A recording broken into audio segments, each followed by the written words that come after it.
नमस्कार दोस्तों। आज की कहानी एक पौराणिक धार्मिक कहानी है। तो चलिए हम कहानी को शुरू करते हैं।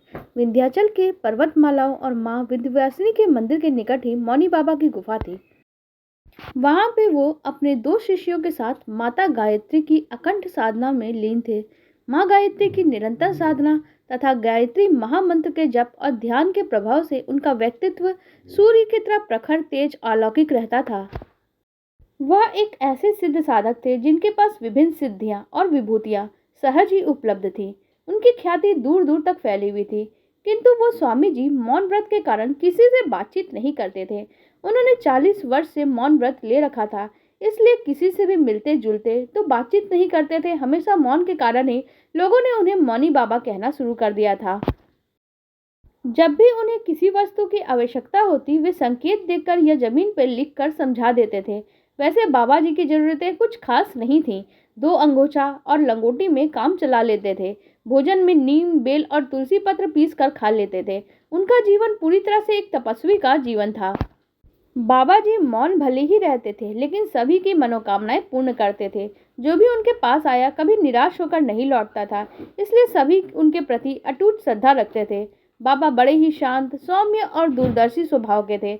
सूर्य सा तेज उनके मुखमंडल पे हमेशा दीप्तिमान रहता था, और जिन भी व्यक्ति को बाबा के आशीर्वाद से लाभ होता था, वो दूसरों को भी ये बात बताते थे। इससे दिन प्रतिदिन उनकी गुफा में लोगों की भीड़ बढ़ने लग गई, जिससे उनकी साधना में विघ्न पड़ने लगा। लोगों की समस्याओं का कोई अंत नहीं, फिर भी कुछ ऐसा यदि मिल जाए कि मस्तक नवाओ और समाधान पाओ, तो कौन चूकेगा। इसलिए बाबा जी ने नीचे वाली गुफा में 2 शिष्यों को बैठा दिया और स्वयं ऊपर की गुफा में जाकर साधना करने लगे। मौनी बाबा के शिष्य भी कोई साधारण चेले तो थे नहीं। उन्हें भी बाबा जी की कृपा से सिद्धियां प्राप्त थी, इसलिए अब वही लोगों को आशीर्वाद देकर वहां से विदा कर देते थे। ज्यादातर लोग सांसारिक इच्छाओं की पूर्ति के लिए ही आते थे, इसलिए उन्हें उपयुक्त आशीर्वाद दे दिया जाता और वो संतोषपूर्वक वापस लौट जाते थे। मौनी बाबा जिस राज्य में रहते थे, वहां का राजा निसंतान था। राजा स्वभाव से बड़ा ही दयालु, पराक्रमी और धर्मपरायण भी था। उस राज्य में सभी सुख और प्रेम पूर्वक रहते थे। राजा की तरह महारानी भी बड़ी ही धार्मिक स्वभाव की विदुषी महिला थी। उन्हें दुख तो केवल इस बात का था कि उनके कोई संतान नहीं है। संतान प्राप्ति के लिए राजा और महारानी ने विभिन्न ज्योतिषियों द्वारा बताए गए कई व्रत और उपवास किए थे, पर इतनी कोशिशों के बाद भी आखिरकार उन्हें निराश ही होना पड़ता। संतान प्राप्ति की चिंता में राजा और महारानी निरंतर तिल तिल कर जल रहे थे। तभी महारानी को किसी दासी ने मौनी बाबा के पास जाने के लिए बोला। मौनी बाबा के चमत्कारों की कहानियां राजा और रानी दोनों ने सुन रखी थी, किंतु वो इतने निराश हो चुके थे कि अब उन्हें कहीं भी आने जाने की इच्छा नहीं शेष थी। किंतु महारानी हार नहीं मानने वाली थी। रानी ने महाराज से मौनी बाबा के पास जाने की इच्छा व्यक्त की। पहले तो महाराज ने मना कर दिया, किंतु फिर महारानी की बात रखने के लिए राजा ने फैसला किया मौनी बाबा को ही राज दरबार में हम बुला लेंगे। यह बात तो रानी को पता चली, तो उन्होंने महाराज के निर्णय का विरोध करते हुए कहा, महाराज, याचक दाता के पास जाता है, न कि दाता याचक के पास आता है। महारानी की बात तर्कसंगत थी, इसलिए राजा मौनी बाबा के पास जाने के लिए सहमत हो गए। इस पर राजा ने सेना सजाने का आदेश दिया। तब महारानी फिर से बोली, महाराज, हम वहां कोई युद्ध करने या वैभव दिखाने नहीं जा रहे हैं, बल्कि एक याचक की भांति कुछ मांगने जा रहे हैं। अतः हमें एक याचक के वेश में ही वहां जाना चाहिए। राजा रानी की इस बात से भी सहमत हो जाते हैं।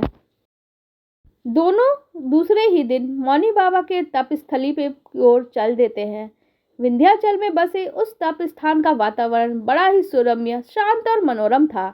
निकट ही झरनों की कलकल और पक्षियों की चहचहाट मधुर संगीत बिखेर रही थी। वहां दर्शनार्थी बाबा के शिष्यों से आशीर्वाद लेकर जा रहे थे। राजा और रानी दोनों ने बाबा के शिष्यों को प्रणाम किया और वहां बैठ गए। कुछ देर बाद रानी ने बाबा के दर्शनों की अभिलाषा व्यक्त की। इतने दिनों से अभी तक बाबा के इन दोनों शिष्यों के अलावा ऊपर वाली गुफा में कोई भी नहीं गया था, लेकिन आज पता नहीं क्यों बाबा के शिष्यों ने इन्हें रोका ही नहीं। राजा और रानी दोनों गुफा में प्रवेश कर गए। गुफा में बाबा के तप और शांति का अनुपम तेज बिखरा हुआ था। राजा ने इससे पहले ऐसा महान तपस्वी अब तक नहीं देखा था। रानी तो बाबा को देखते ही स्तब्ध रह गई। दोनों ने बाबा को दंडवत प्रणाम किया। बाबा ने अपना दाहिना हाथ उठा दिया। उन्होंने सोचा शायद मौन व्रत बाबा तोड़ेंगे, लेकिन बाबा कुछ नहीं बोले। वो काफी देर तक वहां बैठे रहे, लेकिन बाबा ने तो मौन व्रत धारण कर रखा था। राजा तो प्रतिदिन वहां नहीं आ सकता था, लेकिन उन्होंने रानी को मौनी बाबा के पास जाने की अनुमति दे दी थी। रानी प्रतिदिन बाबा के तपस्थल पे जाती थी और वहां आसपास साफ सफाई करने लगती थी। वो घंटों तक इसी आस में बैठी रहती थी कि बाबा अपना मौन व्रत तोड़ेंगे और मुझसे बात करेंगे। ऐसे ही दिन पर दिन बीतते जा रहे थे और बरसात का भी मौसम आ गया। एक दिन बहुत तेज बारिश हो रही थी, बिजली कड़क रही थी, बादल गरज रहे थे। आंधी और तूफान से भयावह वातावरण बना हुआ था। ऐसे में भी रानी अपने संकल्प से नहीं डिगी थी। वह पूरी तरह से भीग चुकी थी, फिर भी बाबा की गुफा के पास पहुंच गई और पहाड़ों पर फिसलते हुए पहुंचने के कारण उसे कई जगह चोट आ भी चुकी थी, जिससे रक्त भी बह रहा था। एक बार तो वो इतनी गहरी खाई में गिरते गिरते बच गई। इतना तकलीफ, इतना कष्ट होते हुए भी रानी अपनी निष्ठा बाबा के प्रति नहीं तोड़ती थी। कहते हैं इरादों के पक्के कभी नाकाम नहीं होते, और यही रानी के साथ भी हुआ। रानी की ऐसी दयनीय दशा देखकर मौनी बाबा का हृदय करुणा से भर गया। उनका मौन व्रत टूट गया और करुण स्वर में बोले, बेटी तू क्यों इतना कष्ट सह रही है? आखिर तुझे क्या चाहिए? बोल बेटी, क्यों तू इस संकट काल में अपनी जान जोखिम में डालकर मेरी कुटिया तक आई है? बोल तुझे क्या चाहिए? पहले तो रानी को विश्वास भी नहीं हुआ कि मौनी बाबा बोल उठे। वह खुशी से बाबा की ओर दौड़ पड़ी और उनके चरणों में प्रणाम करते हुए बोली, बाबा मैं अभागिनी निसंतान हूँ, मुझे संतान चाहिए। आपके दर से कोई निराश नहीं जाता है बाबा, मुझे भी पुत्रवती होने का आशीर्वाद दे दीजिए। बाबा तो करुणा के सागर थे, बोल दिए, जा तुझे पुत्र होगा। बाबा से वरदान प्राप्त करते ही रानी प्रसन्नतापूर्वक लौट आती है।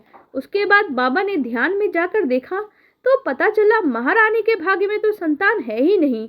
लेकिन मौनी बाबा तो आशीर्वाद दे चुके थे, उनका आशीर्वाद झूठा कैसे हो सकता था?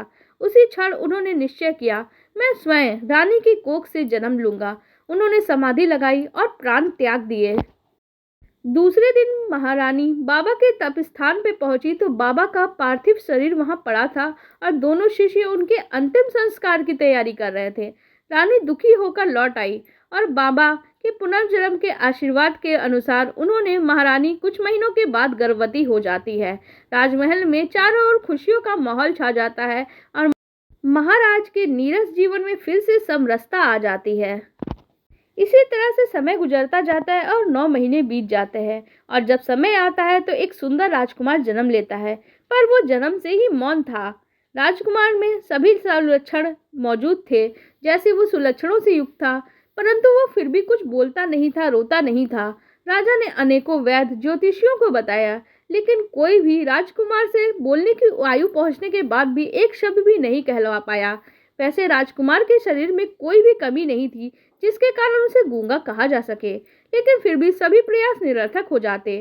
तब राजा ने घोषणा कर दी कि जो कोई भी मेरे राजकुमार को बुलवा देगा मैं उसे अपना आधा राज्य दे दूंगा। मेधावी राजकुमार कुछ ही समय में सारी विद्याएं सीख लेता है, सभी कलाएं भी सीख लेता है। एक दिन राजकुमार मंत्री के पुत्र के साथ आखेट खेलने के लिए जंगल में गया। हालांकि राजकुमार को हिंसा बिल्कुल भी पसंद नहीं थी। मंत्री का पुत्र हम उम्र था और उसके आग्रह पे वो मंत्री के पुत्र के साथ चला गया। उस दिन सिपाही दिन भर भटकते रहे, लेकिन कोई भी आखेट नहीं मिला और शाम हो गई तो वो वापस लौटने लगे। तभी रास्ते में एक झाड़ी में से एक हिरन बोल पड़ा। सिपाही टूट पड़े और उसे मार दिया। हिरन की दयनीय दशा देख राजकुमार का हृदय करुणा से भर गया तो वह बोल उठे, तू क्यों बोला? देख, आज तू नहीं बोलता तो बच जाता। देख, मैंने बोला तो दोबारा जन्म लेना पड़ा, अब तू बोला तो तुझे मृत्यु के मुंह में जाना पड़ा। हाय रे भाग्य, बिना सोचे विचारे बोलना कितना दुखमय हो सकता है। जब राजकुमार खुद से ये बात कर रहा था तभी मंत्री का जो पुत्र था वो उसके पास खड़ा था और वो राजकुमार के बोलने से बहुत अचंभित था। उसने तुरंत राजमहल जाके राजकुमार के बोलने वाली घटना महाराज को कह सुनाई। पहले तो राजा को विश्वास भी नहीं हुआ। फिर उसने पूछा, क्या सच में राजकुमार बोलता है? राजा से झूठ बोलने की सजा तुम जानते हो ना? मंत्री का लड़का बोला, आप खुद ही राजकुमार से पूछ कर देख लीजिए महाराज, प्रत्यक्ष को प्रमाण की कोई आवश्यकता नहीं होती। भरी सभा में राजकुमार को बुलाया गया। सभी बहुत उत्साहित थे कि आज राजकुमार बोलेगा, किंतु वो नहीं बोला तो मंत्री के पुत्र को फांसी की सजा हो जाएगी। राजकुमार आया, उसे बोलने के लिए कहा गया, लेकिन राजकुमार तो गूंगे की तरह खड़ा रहा। तब राजा को बहुत गुस्सा आया और उसने मंत्री के पुत्र को फांसी की सजा देने का आदेश दिया। उसने यह सोचा कि मंत्री के पुत्र ने झूठ बोला है और आधे राज्य के लोभ में आकर उसने मुझे ये झूठी बातें कही हैं। जल्लाद आ जाता है और मंत्री के पुत्र को फांसी होने ही वाली थी। राजकुमार यह देखता है और वो चिल्ला पड़ता है, छोड़ दो उसे। राजकुमार के ये शब्द सभी सुन के चेहरे उनके खिल उठे। इसके बाद राजकुमार ने अपने पूर्व जन्म की बात बताई। राजकुमार बोला, राजन, मैं विंध्याचल के पर्वतों में रहने वाला वही मौनी बाबा हूँ जिसके पास आप और महारानी पुत्र प्राप्ति की कामना लेकर आए थे। रानी की श्रद्धा और निष्ठा देख के मेरा हृदय करुणा से भर गया और मैंने उसे पुत्रवती होने का आशीर्वाद दे दिया। किंतु जब मुझे बाद में ज्ञात हुआ कि रानी के तो भाग्य में संतान सुख है ही नहीं, इसलिए मुझे अपने आशीर्वाद को पूरा करने के लिए स्वयं रानी की कोख से जन्म लेना पड़ा। अब रानी भी निसंतान होने के दुख से उबर गई है, अतः अब मैं पुनः अपनी तप साधना करने जा रहा हूँ। इतना कहकर राजकुमार वापस अपनी तप स्थली की ओर चल दिए। इस कहानी का सार सिर्फ इतना है कि साधना की महिमा यदि समझना हो तो मौनी बाबा को समझ लो, जिन्होंने गायत्री साधना के लिए अपना राज्य छोड़ दिया, जिन्होंने एक स्त्री की अभिलाषा पूर्ण करने के लिए स्वयं का जन्म तक निछावर कर दिया। धन्य है वह संत, वह लोग जिन्हें ऐसे संत के दर्शन का सौभाग्य प्राप्त हुआ। मौनी बाबा को शत शत नमन। आप लोगों को हमारी ये धार्मिक कहानी कैसी लगी कमेंट सेक्शन में जरूर बताइएगा। साथ ही वीडियो को लाइक कर दीजिएगा और हमारे चैनल को भी सब्सक्राइब कर लीजिएगा। धन्यवाद।